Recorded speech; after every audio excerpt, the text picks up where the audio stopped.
Welcome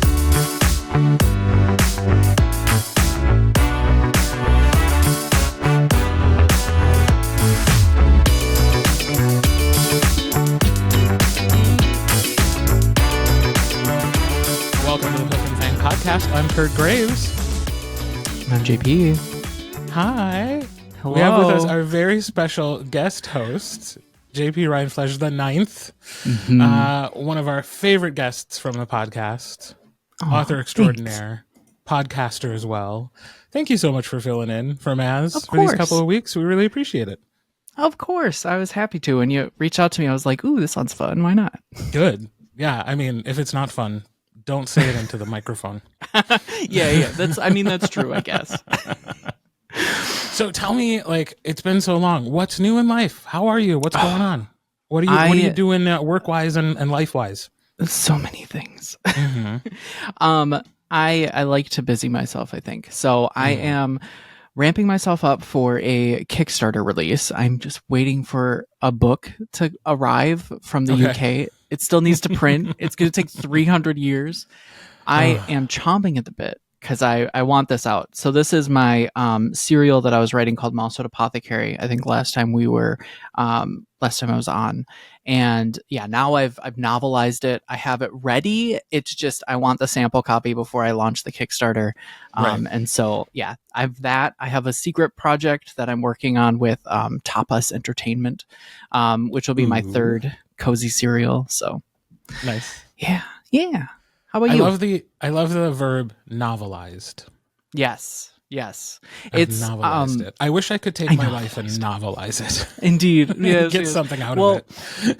There's like a different vibe with serials than there is with novels. And so I like to send it off to like an editor who is more familiar with the whole novel, and they can point out like, oh, this doesn't fit well when I'm reading it as a novel and I'm reading it sort of back to back as opposed to a serial. So there was like a couple of ways I ended it that are more cliffhangery for serial readers. Sure. And they're like, yeah, let's fix that. Yeah. We don't need one every chapter. please don't do this to me. Yes, that was exactly it. I love that. Yeah. No, I just wrapped up recording Maz's last book in her Wild Contract series, which was a lot of fun.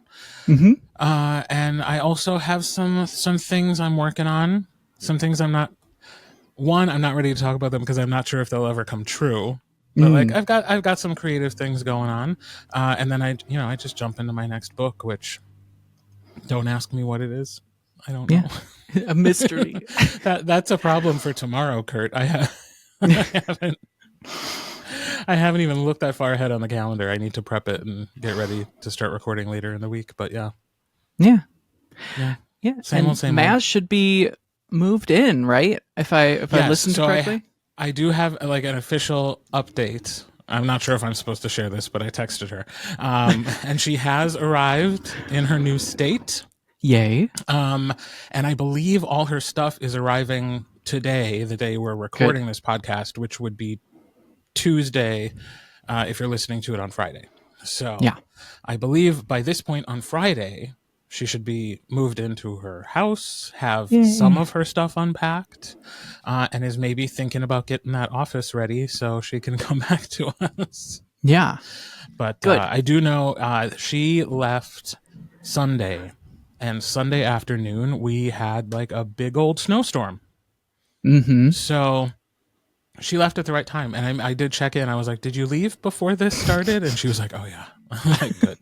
That's so good. Yeah, that's like, a good thing. Because we had also had that other snowstorm the week before. Like Wisconsin really said farewell to Maz with its middle finger raised high in the air. Like it was like, thank you and goodbye. Here's 2 weeks of March snow. So, but yeah, she's good. She said the cats were terrible. Maybe I asked how the boys did, and she said they were awful. So that may have included Alex. We can just assume that, right? Yeah. We'll just assume that for now. She included the husband and the boys, and everyone was terrible. Everyone did terrible, but it was 70 degrees the day she got there. So, better for her, certainly. Yeah, and I suppose. we'll hopefully have another update by next week. But yeah, good. So yeah. So we have things still going on over on the Patreon.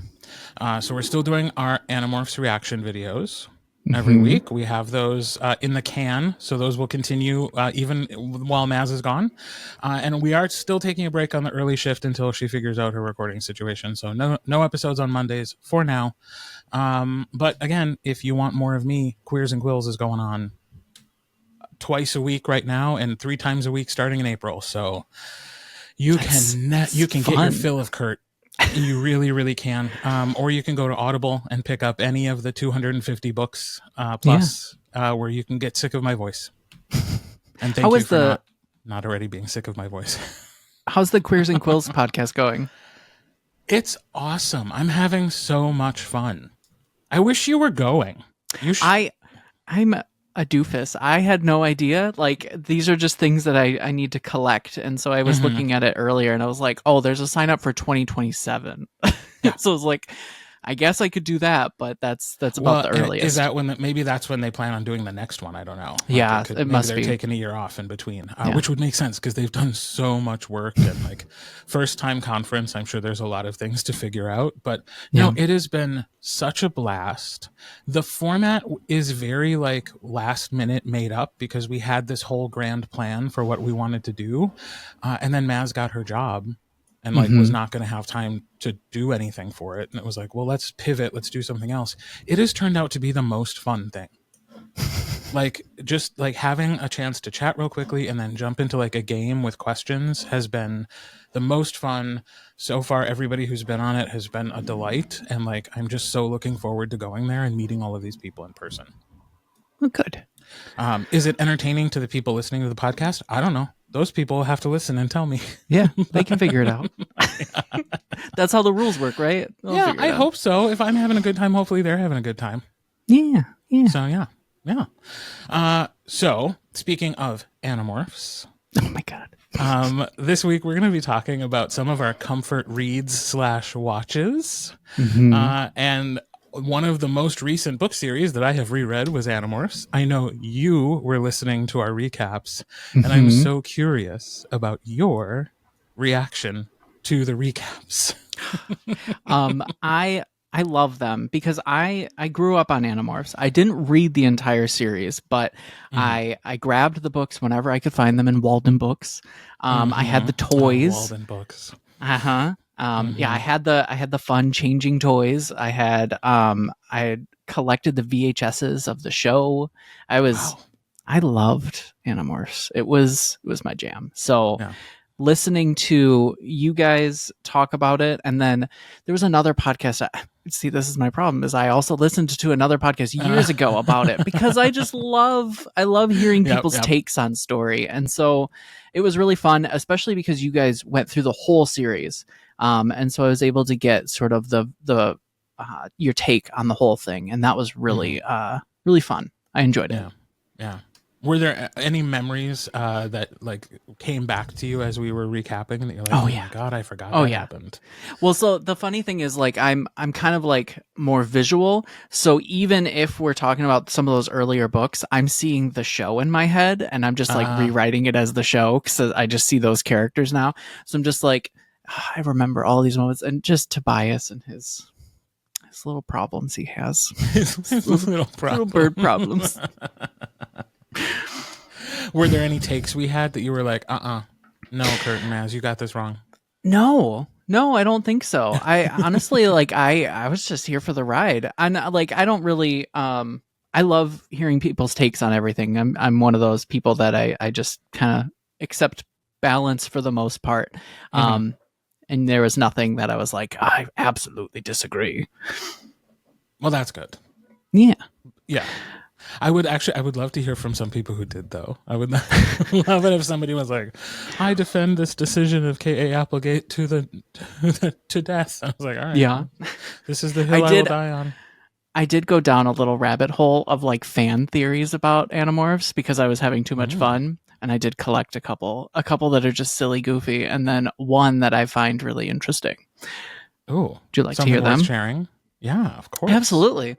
So the first one I think is funny to me. And it is that the TV show is just a danger room sequence for Bobby Drake from X-Men. And I'm like, now I'm hoping, and knowing now that you've recorded all of them, more than likely you're not watching them again. But in my head, I'm just like, yeah, you'll watch them and you'll be like, yeah, that's just Bobby from X-Men. Well, we've only recorded season 1. So there you go. We'll have to figure out a way to do season 2.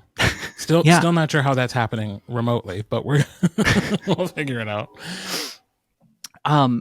Another one I found was that like Tobias became the Nothlite on purpose, and this one was interesting to me because it was ambiguous whether or not he chose to do this. And then apparently there was a leaked draft of book 50 where it did confirm it.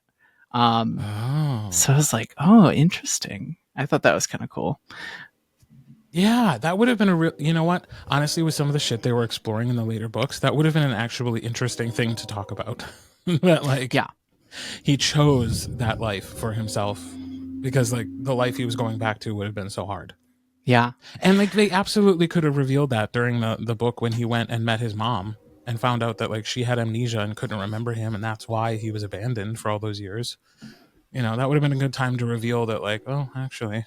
Yeah. Well, I made this choice because, I wasn't having a great time. Yeah. Mm-hmm. No. I have one final one, and this one is the wild doozy one. Okay. Tobias is the Elemist. Well, he did go into space. Mm-hmm. So there's like the last time we saw him was in space. Yeah, and there's like a ton people. Bird people, exactly. Mm-hmm. Well, so Elemist's first appearance is right after Elfangor touches the Time Matrix, right? In the books. I don't remember. Sure. Okay. Yes. And so it's a weird contradiction because Antolites claim that they believe in multiple Elamists, but we only ever see one. Yeah. And so is it misremembered or a post-creation justification? Unknown. Unless we meet K.A. Applegate someday, or Michael Grant, and can ask them. Yeah, exactly. And then the Elemist being obsessed with Rachel's fate and like leading to her death, and then sorry, spoiler for anyone. Yeah. But yeah, it adds sort of like a poetic loop if it is true, which was super sad. But yeah. So yeah, it was interesting. That but like the final really can't get sadder. So right. But no, like the final bit of this like really long fan theory was basically like maybe the god of the Animorphs universe isn't a distant alien, but it's one of the kids and it just tried to chew up. Wow. Yeah. I like it. Yeah. It's a fun theory. I was going to say fan theories are fun. I know. I was like, I love it when, I love this. I love overthinking and I love the Animorphs. So why not combine them and give me a really cool theory? Oh, so now you can fall down the fan theory rabbit hole of Animorphs if you want. Yeah. Yeah, it makes me even a little like accept the ending a little bit more if I know that like he could have gone on to do that. Yeah. I'm into it.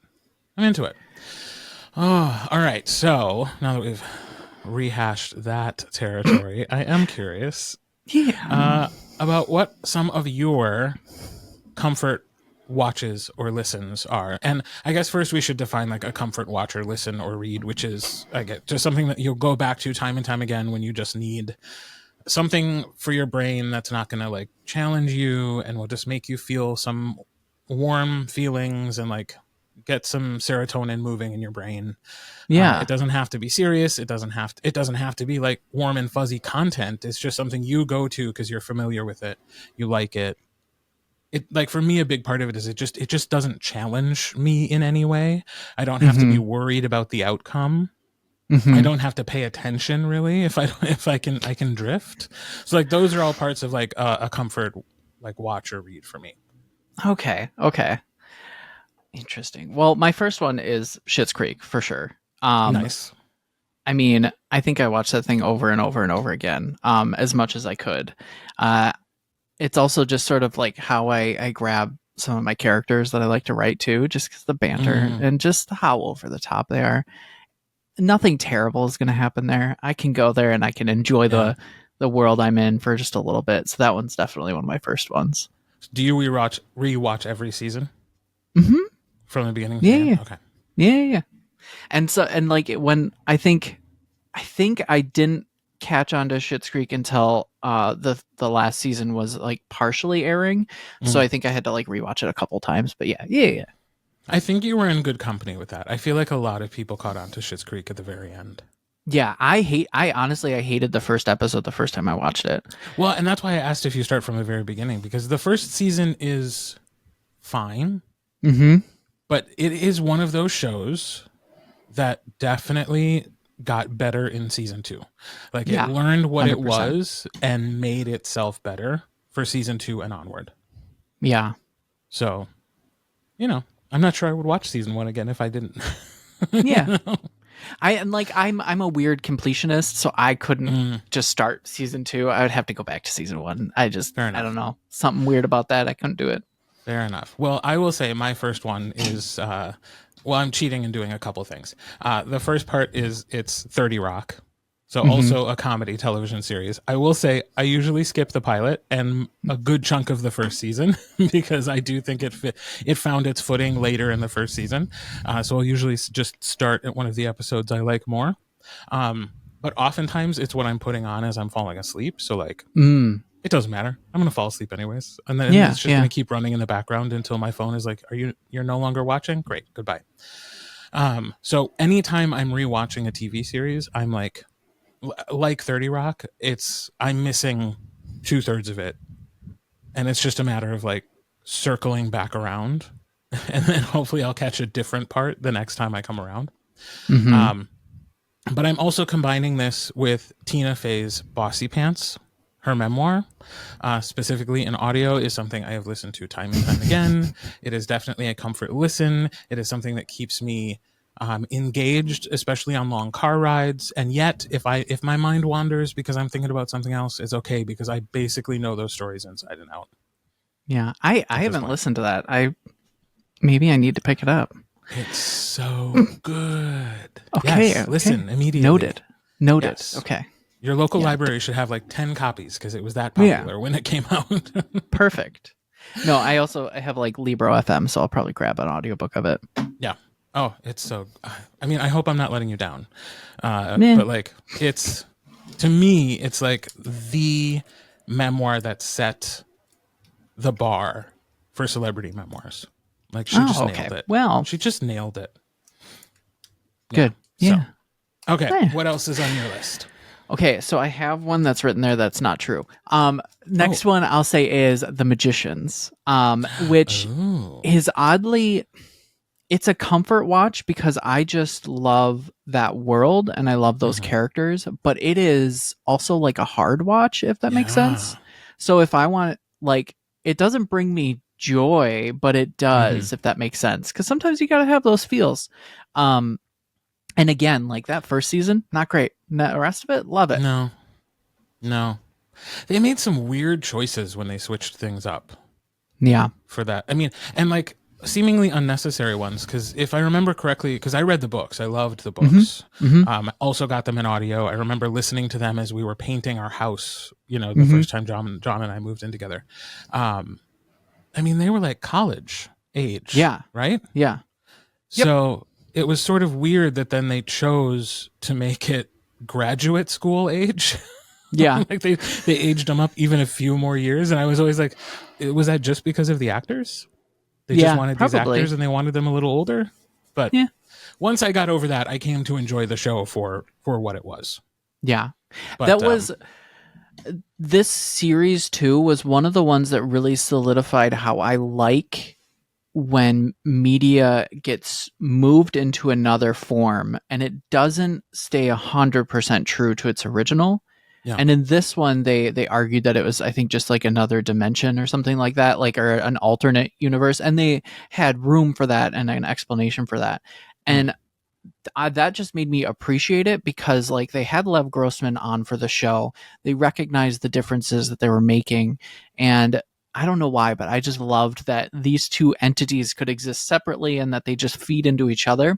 but they aren't mirrors, like exact perfect mirrors of each other. Yeah. I have to be honest, I haven't finished it. Ooh. I haven't gone back to watch the last season. It's interesting because the thing happens in season 4. So yeah. Okay. Yeah. I will watch the last season of The Magicians if you listen to Bossy Pants. I will listen to Bossy. I'm going to write it down because I have a severe problem of forgetting everything. But I'm writing it down. All right. Good. Okay. What's your number 2? My number 2 is CBS procedurals. Nice. Listen, I'm 40 now, so it's time for me to lean into the CBS of it all. Do it. And boy, do I. There are 2 in particular, Madam Secretary and The Good Wife. There's just, it's the reason why I like also rewatching things like The West Wing. It's like, but it's a little more camp. CBS is a little more camp, and it's a little more procedural, like week to week, you know, episode of the week's thing to figure out of the week. But with some really beautiful, like overarching stories as well.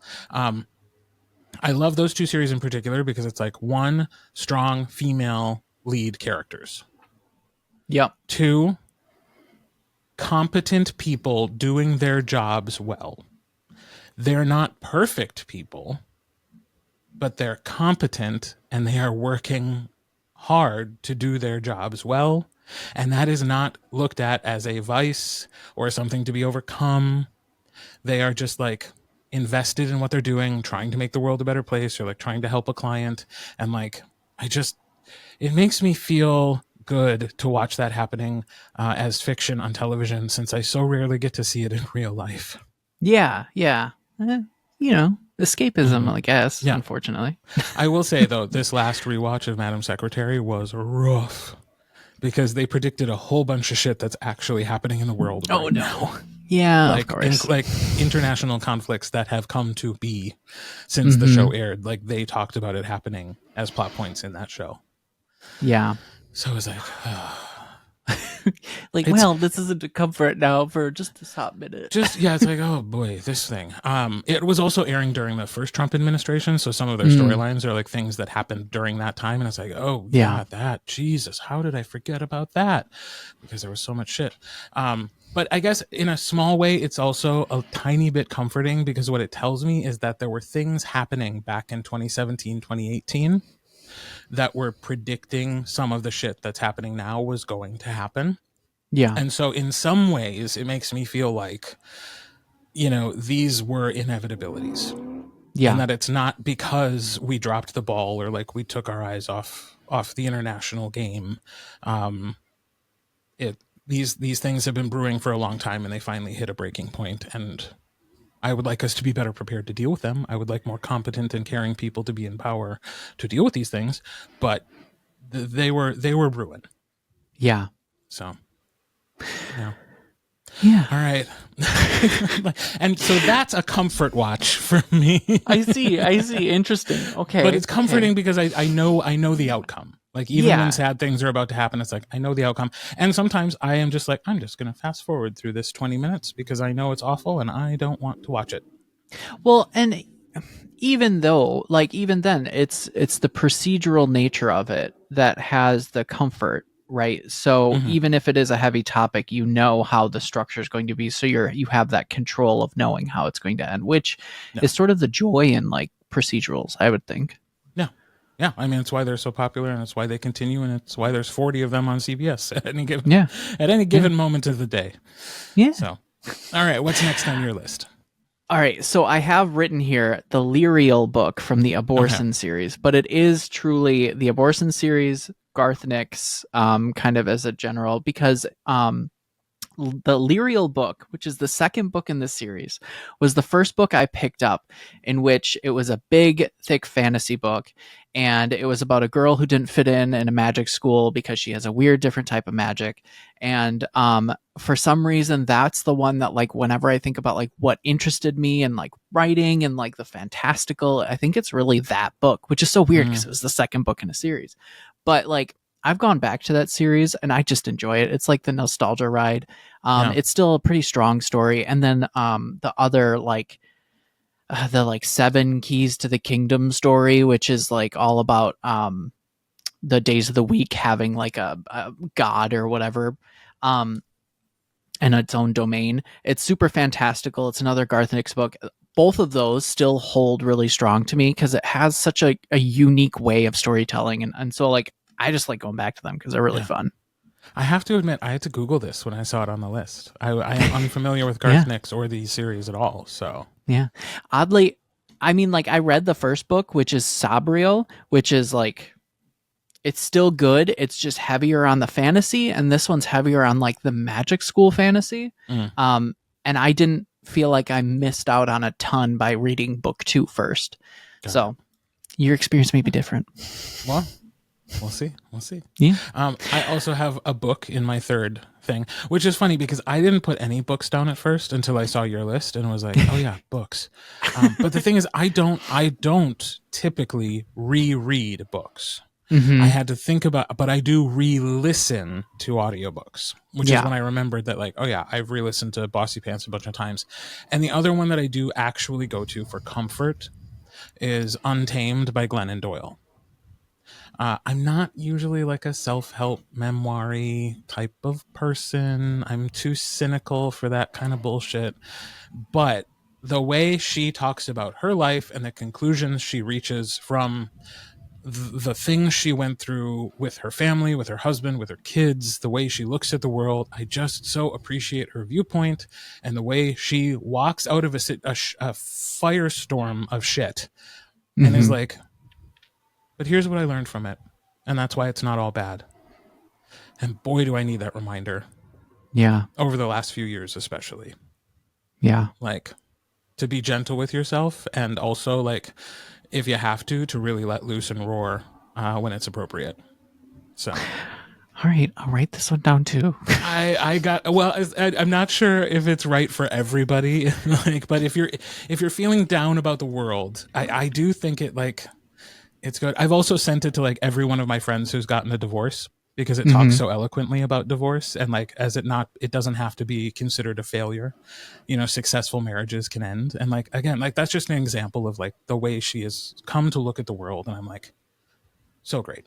Plus she's a fellow, like, you know, former God person. Like, I was a youth minister and she like was like this mommy blogger, Christian evangelist person for so long. And then she like got gay and made her life better. So get gay, life gets better. Put it on a t-shirt. Put it on a t-shirt. Perfect. Put it on a t-shirt. All right. Love it. What's your last pick? Okay, so this was tough because I'm kind of like you, but I don't go back to a lot of things. So I was thinking about like a mix of what have I gone back to, and it's also the Tamora Pierce books. So like the Circle of Magic. Oddly enough, again, I started on the second book of the series. I don't understand why, but apparently second books I grab attention to. But again, like, it's, I guess I lean into what brings me joy and comfort. Clearly is escapism. If you were to consider my list, I love the fantastical. I love also just like the group dynamics. Usually in the Circle of Magic books, there are 4 characters. They're really young and they're sort of discovering this world, but they're also just figuring out how to live amongst each other because they come from such strong and different places. And so I really love how Tamora just tackles that, and all of her other books. I grew up with friends who loved her books as well. And one of my friends ended up taking us to Iowa, and we met her, and that was cool. Oh wow! When I was such a young kid, and I was like, we'd never meet an author in person. But yes, that was a really fun and fun memory to have. So definitely one of those things that, like, when I go back to those books, I think about some of the like moments like that. Mm-hmm. Yeah, that's really cool. That was another one that I was like, oh, I like, the name sounded familiar, and I had to look back and be like, I did read these when I was young. Yeah, like these strong, mostly strong, like feminism books. Really good. Yeah, loved them. What is it about us that we like the strong ladies? I don't know. Mystery. What about you? What's your last one? My last one are a couple of movies that I have gone back to time and time again. One more recent that I'm a little bit ashamed to admit I watch as many times as I have, but it's Red, White, and Royal Blue. It's cute, damn it. Mm-hmm. It's just cute, and it makes me feel good, and the guys are hot, and that's that. So, there. Just accept it. That's what it is. Just accept it. It's fun to see a gay love story where they actually get together at the end, and all is well. Agreed. And a Democrat wins. All things I don't get to see on a regular basis. And then the other one, the more long-standing one, is Julie and Julia. I fucking love that movie. I watch it all the time. Amy Adams and Meryl Streep together. Yes, please. Functional adult relationships. Yes, please. Setting a creative goal and achieving it. Yes, please. France in like the 60s or 70s. Yes. Good food. Yes. It's perfect. I don't know what else you would want. Why did they keep making movies after this? Yeah, that should have been it. They nailed it. They nailed it with Julie and all Julia, streaming services, just this movie. Yes, just this. It's perfect. So, oh, that's awesome. Well, thank you for sharing your list with me and for subbing in for Maz. I so appreciate it. Maz will still appear in this episode because she and I actually had a chance to talk to the author, Kevin Klehr. So our interview is with him. He lives with his husband Warren in their humble apartment in Australia's own Emerald City, Sydney. His tall tales explore... It is so hard for me not to switch into an Australian accent, a bad Australian accent as I'm reading this because I'm like remembering his voice. His tall tales explore unrequited love in the theater district of the afterlife, romance between a dreamer and a realist, a man escaping an abusive relationship on board an enchanted ocean liner, and a dystopian city addicted to social media. And that's just to name a few. You can find out more with our through our conversation with Kevin. Here it is.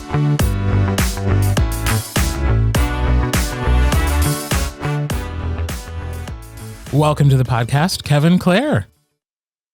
Thank you so much. How are you, Kirt? How are you, Maz? Oh, I'm great. We're doing great. Yeah. You're coming to us on our first day back from vacation. Mm-hmm. So, where'd you go? I was in Galveston, Texas. I was in Bentonville, Arkansas. So, fair enough. Not very exciting locales, but you know, you're fine. Next week, me and my husband are going on vacation. So, where are you headed? So, down to Melbourne for a few days, and then we're going to the Chill Out Festival in Daylesford, which is this country town that's having this big gay festival because Mardi Gras just started in Sydney, our big queer festival and march and all that. And this is one of those many around the country that are post Mardi Gras sort of gay festivals. So we thought we'd go this year because a friend went a couple of years ago, and we already bought lots of tickets to different events. So we're looking forward to that. God, I love a big gay festival. Right? That sounds amazing. Sounds so much fun. Well, welcome to the podcast. We'll talk about book stuff as we said we would. Mm-hmm. And as you know, it's coming now. What is your author origin story? Okay. As a kid, I really loved writing stories. And even in year 5 in primary school, our teacher would make up these little 8-page books, and we'd all have to write like a book. And I did the most output, and when we finished a book and drew the cover, we put it out on the blackboard back in the days of blackboards, and often as soon as one of my books was landed on the blackboard, another student would quickly grab it and be the first to read it. So it's like, okay, my stories are popular, but I didn't really get into seriously writing. I think I turned 40 and I thought, look, it's about time. I'm 60 now. It's about time I got back into writing. So it took a long time to write my first novel, which is Drama Queens with Love Scenes, but that came out about 12 years ago and is now with its third publisher, Nine Star Press. And since then, I've written quite a lot of books, mostly urban fantasy. There's a couple of dystopian, couple of romances, and my second audiobook just got released last year, so I'm really happy about that too. We love an audiobook. Yeah, congratulations on that. Congratulations, yeah. What was it about turning 40 that made you say now's the time? It's an interesting thing. I've worked in media and like have made radio documentaries, worked in community radio, produced. So I went through my whole acting, broadcasting stage, and then and even my husband and I, we presented a Saturday night radio show on a local community radio station here for 11 years. And then when that wound up in 2014, we just thought, I just thought, look, I started writing already, and it's something I wanted to do in retirement. Like I've been retired for a few years now, and I just thought this is a lovely hobby thing to do in my later years, and it's it's not as hectic as trying to put a radio show together or a podcast. Yeah. Yeah. So you've been a storyteller your whole life in one way or another. Yeah. Whether it's telling other people's stories in documentaries or talking to people on radio. Yeah. Yeah. I relate to that because that's my story as well. That everything I gravitate towards tends to be in the world of storytelling, even if like writing a book has not been part of my output quite yet. Yes. We'll see. Yes. I don't know. I just turned 40, so maybe I start writing this year. Yeah, it's a good time to start. Yeah. It's a good time. So tell us more about that first book. It sounds like something we would enjoy. Drama Queens and Other Scenes. Is that what it was? Drama Queens with Love Scenes. I've got the books here, so I thought I'd hold them up for the camera. Nice. Look, it's a story about two friends, Alan and Warwick, which are actually based on me and my now husband. And they find themselves in the theatre district of the afterlife with no idea how they died because they've got short-term amnesia. But Alan also suspects that they may have been lovers more than friends just before they passed away. And the genesis of that was, I originally started writing it, probably about 15, 20 years ago. It was called Staging Life, and after I wrote the first draft, a friend of mine who is a major author who is always published with one of the big five, she said, okay, your first step now is to get it assessed. So I had it assessed, and the assessor said several things like she didn't like the first chapter because I actually had how they died in the first chapter. And she said, well, first off, this first chapter that's supposed to be based in reality has a very fantasy feel to it. And then we go into a total fantasy novel. This should feel realistic. Secondly, you shouldn't start there. You should start with the second chapter where they just find themselves in the afterlife and then make it a mystery how they died that they have to uncover. So a total rewrite came of the first draft. As all the best suggestions end up doing. For sure. Yeah. Yeah, and she was absolutely right. And so I also deleted a character who lots of times was in scenes and didn't have much to do, and combined two other characters as one person, and thus a new novel was born. She also, of course, hated the title Staging Life, so I finally came up with Drama Queens with Love Scenes, and thus a book was born. But what was interesting, though, my first publisher for the book,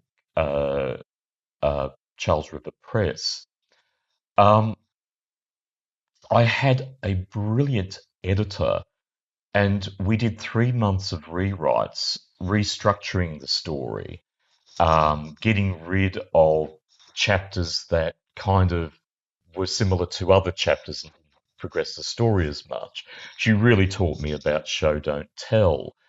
And for 3 months, I kept thinking, "Oh, this book it's not as good as it was originally." But I carried on because it was my first book contract. And then after 3 months when I read it, it was like, shit, this is a much better novel. Trust your editor. She was brilliant. The sad thing is she passed away before the book was published. Oh.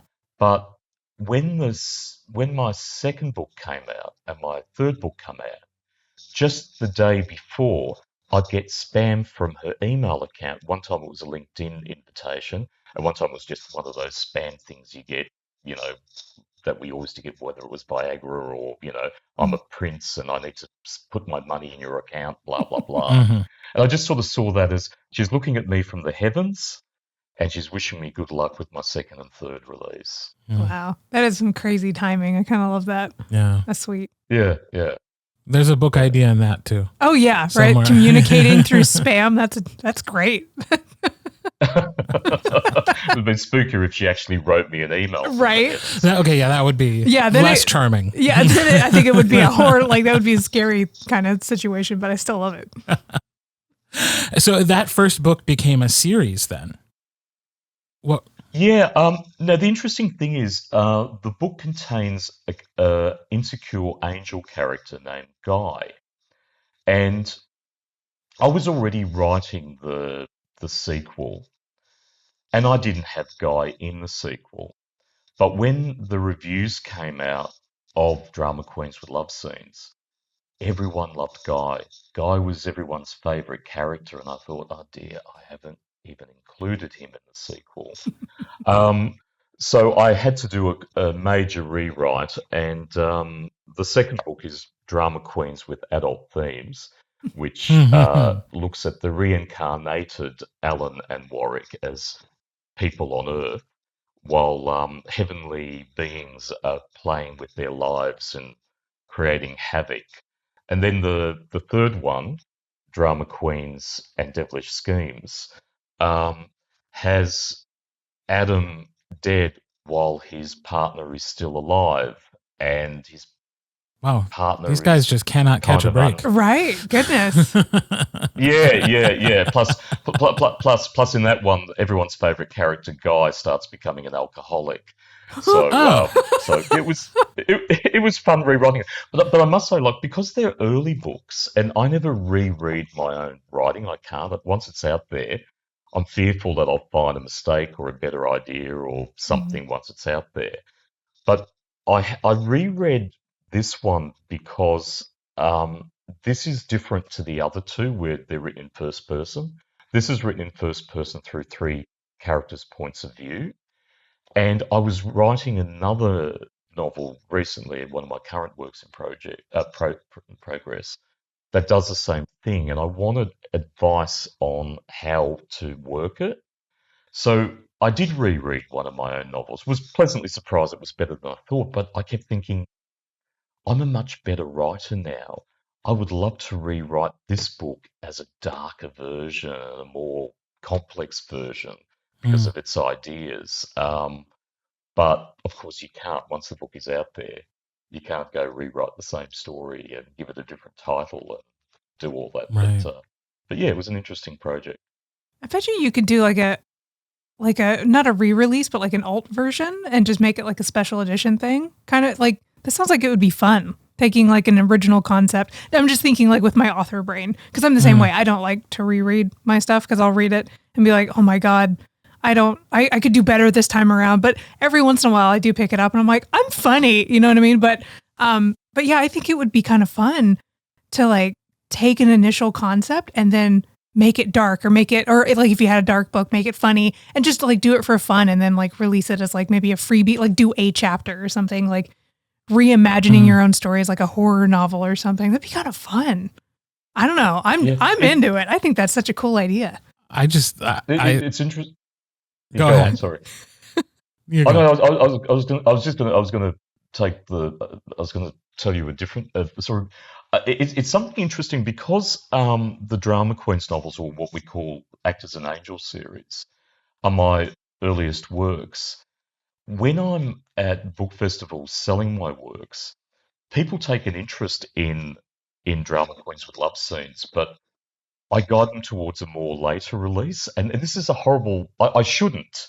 I Yeah. shouldn't, because there was a woman who was really keen on buying Drama Queens with Love Scenes, but I guided her to a more recent novel called The Midnight Man, because I just felt, I don't want someone who's just discovering me reading my first book. But there's a lovely Goodreads review that actually says, for a first book, this is actually a really good book. So it's just a fear or an anxiety I have that I should get over when, I let people buy what they want to buy. Yeah. Yeah. I totally understand the impulse. Mm-hmm. And like the way you describe it is like a fun exercise that you could like release as part of like a newsletter or something like that. That makes sense to me. But the other part of my artist brain is like, we can't look backward. Yeah. Like we had that experience. We met the project in the moment in our lives when we were meant to, and it's out there in the world. And somebody else can tell a story that's similar to this. Somebody will. Somebody else will, and it will be, maybe their fourth or fifth book instead of their first book. And so maybe they'll write a better version of that story, or in my case, somebody will come along and narrate a better version of a similar story, and that's okay. Yeah. Because we had to go from there to get to here. And I mean, if we spent too much time looking backwards, yeah, that's fair. Then where are we going? Yeah, that's fair. I can see where you're coming from. So a healthy amount of like, it's interesting to look back and see what I've done, acknowledge how much I've grown, which I think is the healthy part of doing that, and being like, look how great, like how great I think my work is now compared to what I was listening to, right. Oof. Yeah. Sometimes And even just from a couple years ago, it's like, wow, and I'm looking at my two current unpublished works. Well, one still I'm working on, and the other is finished, but I'm still tweaking it. And I look at how much better those two are even from my most recent releases, and I think that's what I like about being a writer. It is a journey. It is a whole series of being part of writers groups, reading on how to improve your craft, looking at my last two works. I've discovered the snowflake method, which is a different way that I used to write before, and I seem to be getting a more polished first draft through that, thus doing less drafts to finesse the book. But it is a journey. And when you think of it as a journey, the ego subsides, and you just accept the artistry of having a writing life. Yeah. Well, and I mean, what's the alternative? Right. That's going back forward. To broadcasting. Forward is the direction we're supposed to be going. So, like, if you looked back at your work and thought, "Oh gosh, I was doing better stuff back then," then I think you'd that's be in a real trouble. crisis. Right. Goodness. Yeah. To be like, "Oh, I've devolved." So like, really, it's a good thing to think.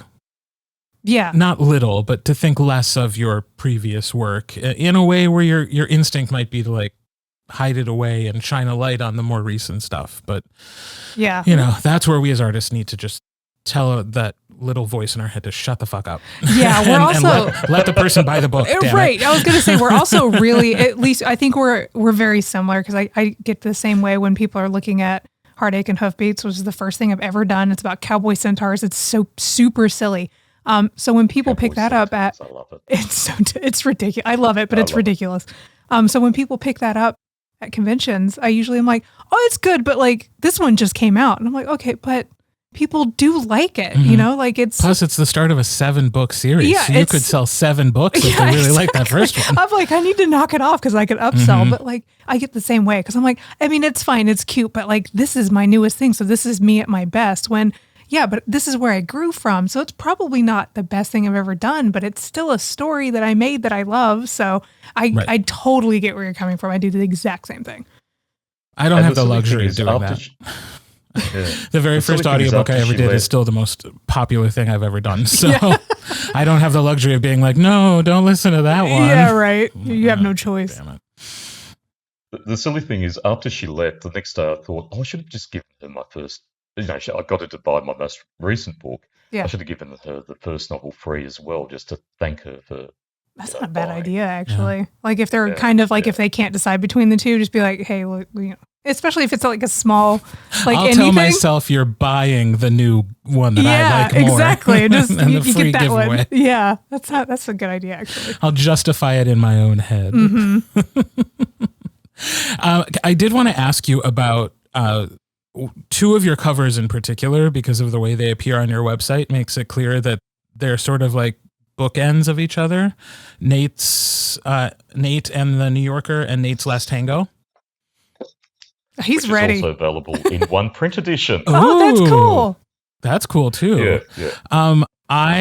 I love that concept of putting the two together and having it make a complete image. Was that something you knew from the very beginning you wanted to do, or was that chance that it happened that way? Chance that happened that way. At the time, at Nine Star Press, the cover artist was Natasha Snow, who's done all my covers bar one, and that was her idea. So when you do put them together, obviously Nathan the New Yorker has New York in the background, and I believe Nate's Last Tango should have Buenos Aires in the background, because there's a lot of travel and a lot of food in these novels. Yeah, that's awesome. Yeah, I was just scrolling on the website. I was like, that's so cool. That is really cool. And Natasha Snow is a great cover artist. I've worked with them before, and they're fantastic. Look, so stuff like that, you know, you can't go past her work, and I always get, especially this one, and an ebook, an audiobook called Winter Masquerade. Everyone always says, "Oh, who's the cover artist? Oh, beautiful covers." You know, it's like, oh, the fabulous Natasha Snow. Well, speaking of a beautiful cover, you just showed us your latest release, A Beautiful Man. This is actually my second latest release, but this is becoming now my most well-known book. Drama Queens with Love Scenes was my most well-known book for up into a decade, but now this one's taken over. And this is the one that's also just been made into an audiobook. So what is The Midnight Man about? Okay, well, in short, it's about aging and about the end of a relationship. But the pitch to get you interested... sounds great. That's actually the themes, and it looks at what growing older means and all that. The actual story to explore those themes. Stan is a middle-aged man who's unhappy with his life. He's in a relationship that's not going great, and he's got an overbearing mother, and he's not keen about his job, and he's about to turn 50. In his dreams, he meets a younger man named Asher, who's 21. And as they go on their dream adventures, Stan himself becomes 5 years younger with each dream. So he's in the first dream he's 49, in the next dream he's 44, and so on and so on. Thus, he reevaluates his own life through the eyes of Asher. But of course, as they become closer in age, Asher falls for him. So suddenly, because Stan's having this romantic liaison in his dreams, in his waking life he's more confident, and his current waking life partner sees the old Stan back and the Stan he fell in love with. So we get into this love triangle, one in real life, and the other guy in his dream world. Ooh, that's wild. That's kind of awesome. That's such a cool concept. Yeah, because it initially is like, well, what's gonna happen? Yeah. Like, who's he gonna pick? What does it mean? Is the dream guy real? Like, that's so cool. Yeah, that's just spicy. I'll share with you a story about the title. When I'm stuck for titles, I go on social media and, explain what the book's about. I did the same with Nate the New Yorker and that. And I get my friends to suggest titles. And one guy talked about how he had a lover who could only show up at his place after midnight, which meant, they'd make love. The guy would stay, and then the other guy who, was waiting for his lover to arrive would have a very tiring day, sleepy day at work the next day. I'm tired just thinking But about his, it. I know, right? but his lover he used to call his lover the Midnight Man. And I thought, oh, that is the title. Yeah. That is the title. Yeah, yeah. I would be napping by 7 You're in right. order to get up and take a shower at 11:30. Yeah, I would have to plan a whole Welcome routine. this wonderful person at midnight as though I'm awake and fine. Strong cup of coffee in the morning. Yeah, Exactly. But that is such a cool concept. So Yeah, I like that. the way how I'm going to just try to figure out how your brain works. Do you come up with a concept like that and then fill in the details, or does it come to you as the character and then you create the situation in which they can grow? How does that work for you? To be honest, the first influence for The Midnight Man was just hearing again the beautiful song "Man with the Child in His Eyes" by Kate Bush, where a secret lover comes to her during the night. That's how the idea came about. For some reason, I don't know why, but all my books, even the ones that aren't romance based, but still have a love story in them, always seems to be about love triangles. Don't ask me why. Don't ask me why. Not going into that, but they always seem to. So of course, having the secret lover in his dreams, I had to give him an unhappy relationship to be, comparing, adding to the drama. So that's the way my mind works. Yeah. Yeah.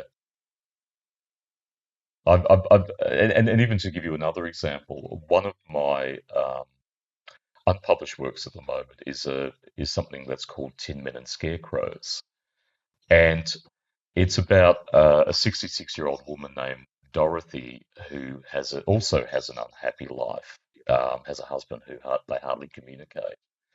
And until she meets 3 younger gay guys in the apartment downstairs. One's bitchy, one's a bit of an airhead, and the other one needs courage to come out of the closet. Now, the weird thing is, I don't remember how I linked it to The Wizard of Oz. I do remember during COVID being at home one night playing records and thinking, am I playing these records too loud?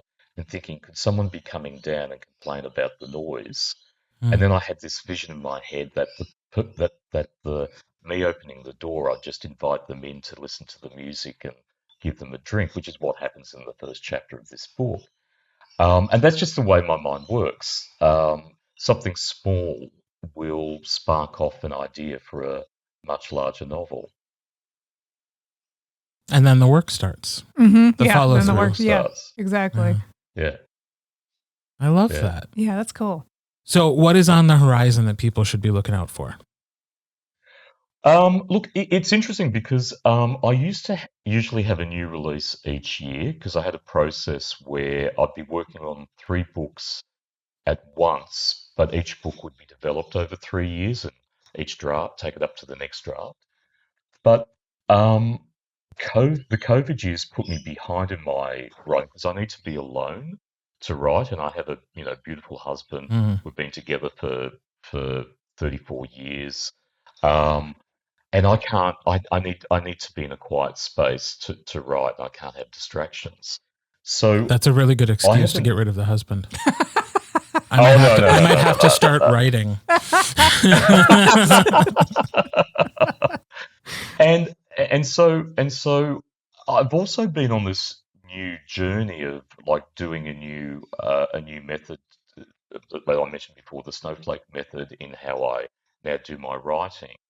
Plus, Tin Men and Scarecrows has gone through the process of being taken to a writer's group and them suggesting how to improve each scene. And I've just been on this whole new journey with my writing journey where I'm not rushing anything out.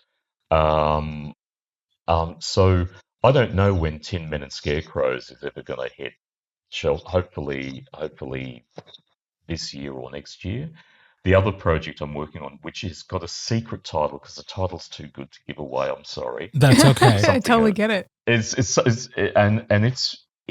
an interesting one because me and my husband Warren, we met in 1990, and in Sydney, it was very much the rave party era, lots of ecstasy and other LSD, and we were romancing in our mid to late 20s. So I wanted to capture that period in Sydney of where there was basically a big dance party, a big house dance party every weekend, and Oxford Street was alive with the gay scene. And one issue I had with it when I was trying to recall much of the 90s, the first draft wasn't really capturing that decade properly. There were two street newspapers along the gay strip back in the day. One was called the Sydney Star Observer, the other one was called Capital Q. Sydney Star is still with us, Capital Q is gone, but I went to the State Library and they had microfilm of all the issues from the 90s, which they gave me. Of course, I didn't go through all of them. I started in the early 90s, then hit the mid 90s, then went to the late 90s. And it really encapsulated that era. Like in the early 90s on Oxford Street, there were bashings. So, back in those days, you had the whistles, and then you had the who were the people with the red berets and started in New York? Guardian Angels. You had that movement in Sydney. Then you had the mid 90s, which was kind of safer. I think Priscilla, Queen of the Desert came out, was in mainstream cinemas, so a lot of people wanted to go to the Mardi Gras party. A lot of people wanted to come onto we became more mainstream in Sydney. Mm-hmm. So encapsulating all of that really helped me build the story. But then what happened was I didn't give it to my own publisher because the main story focuses on a straight couple, but I kept getting rejections. So I just sort of thought, okay, well, what's wrong with this? So I had that one assessed. And the assessor said, you concentrated too much on the nostalgia rather than the plot. And as I looked at it, I realized she was right. So I've been going through some major rewrites at the moment. That's the project I'm working on at the moment. It's coming together much better. It's become a bit more of a queerer novel than the last draft, which is great. Mm-hmm. And I'm doing things like so at the moment it's basically the current draft has actually got well realized scenes and first draft scenes. So I'm working on that, trying to make the new scenes also encapsulate that era. And one thing that I'll be doing later on today, there's a scene that I didn't want to kill, as you do, you kill your darlings, because it takes place at an actual marriage equality rally, which me and my now husband went to in the 90s. And at the time, we just thought, well, it's not going to happen in our lifetime, but this is an interesting idea. In this scene, one of the characters meets up again with the character he breaks up with during the course of the novel, and they meet up and just see where they're at the time. It's also, when I look through the novel now, it stops the pace of the novel. It takes us to and this, by the way, this happened as well, rather than therefore this happened because that happened, or but, if you know what I mean. Right. And so I've had to come to terms, I have to kill it. But then I thought, I don't want to lose that event because we were there and it's, we brought it back to life. So two other characters are now going to be in that. Currently those two characters are in a restaurant having their conflict. I need to bring them to this rally so that I don't lose the rally, because I don't want to lose anything that really flavoured Sydney in the 90s in the queer scene at that time. Mm-hmm. Well, yeah. Well, and I have no doubt that the work you did on the first draft, building that nostalgia, will ultimately benefit the final version. Can I tell you, yeah. I took it up to 8 drafts, and that, Oh, wow. It's basically an 8-draft novel with some first draft scenes in it that I'll look. And my process is, once I finish this, I'll put it away, and I'll look at it in about 3 months or 4 months' time, read it fresh within a different font as a reader, and see where it needs work. Very cool. That is well, so cool. And then at some point in the unknown future, other folks will get to read it as well. Yeah. So something to look forward to. Yeah. So, well, thank you, Kevin, so much for taking the time to chat with us. I feel like there's more to talk about, and when you're ready to reveal that secret title, you let us know. Yes. And you come back and tell us all about it. Thank you for taking the time. We really enjoyed chatting with you. Thanks for having me on. But can I ask one question of you guys? Please. Where does the name Hoof and Fang come from? It is a tribute to our first books. Yeah, so Hoof is the centaur part of it, and then Fang is... Fang is from Wolf Song, my first audiobook. So Fantastic. Many thanks to Kevin Klehr for joining us on the podcast. If you want to follow or connect with Kevin, his website and socials are in the show notes. You will also find JP's socials in our show notes, so make sure you are following and connecting with him and keeping your eye open for his Kickstarter coming soon. Yeah. So thank you again for doing this. I so appreciate it. Of course. Happy to be here. And you will be back with us next week. Dun, dun, dun. Dun, dun, dun. People have that to look forward to. So I will see you next week. I will see the audience next week. Everybody have a great week. Bye.